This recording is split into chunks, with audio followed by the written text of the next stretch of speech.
Welcome to ஆசான் easy Hindi channel. ஆசான் easy Hindi சேனலுடைய தேசபக்தியில் உங்கள் அனைவரும் வரவேற்கின்றேன். இந்த தேசபக்தியில் நாம் பார்க்கவிருக்கும் சுற்றுலா தலம் மிகவும் அருமையான ஒரு இடம், கோடியக்கரை.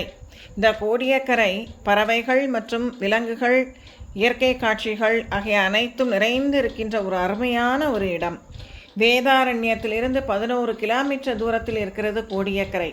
விலங்குகள் மற்றும் பறவைகள் சரணாலயம் ஒரே இடத்தில் அமைந்துள்ளது மிகவும் அதிசயம்.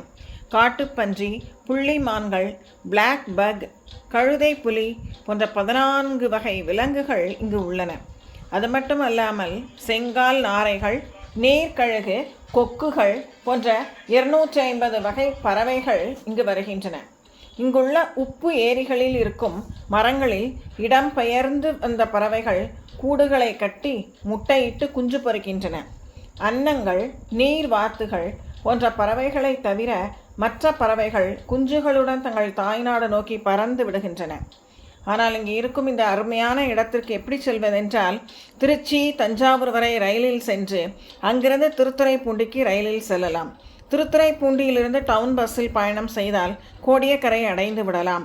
தஞ்சாவூரிலிருந்து வேதாரண்யம் 100 கிலோமீட்டர் தூரத்தில் இருக்கிறது. பேருந்தில் 4.5 மணி நேரத்தில் சென்று விடலாம். வேதாரண்யத்திலிருந்து அரை மணி நேரத்தில் கோடியக்கரைக்கு டவுன் பஸ், வேன், கார்களில் சென்று விடலாம். ரயில் நிலையம் திருத்துறைப்பூண்டி, விமான நிலையம் திருச்சி. இங்கிருந்து 225 கிலோமீட்டர். நவம்பர் முதல் பிப்ரவரி வரை நல்ல சீசன். மற்ற காலங்களில் பறவை கொஞ்சம் குறைவாக இருக்கும். தஞ்சாவூரில் இருக்கும் வன அலுவலகத்தில் முன்கூட்டியே பதிவு செய்தால் கோடியக்கரையில் வனத்துறையினர் ஓய்வு விடுதியில் தங்க முடியும். வேதாரண்யத்திலும் தங்கும் விடுதிகள் உள்ளன. முத்துப்பேட்டை தான் அருகே இருக்கும் மேங்க்ரோவ் காடுகள். அடுத்த தேசபக்தி சேனலில் நாம் பார்க்கவிருக்கும் சுற்றுலாத்தலம் நாகூர் தர்கா. அது மிகவும் அருமையான இடம்.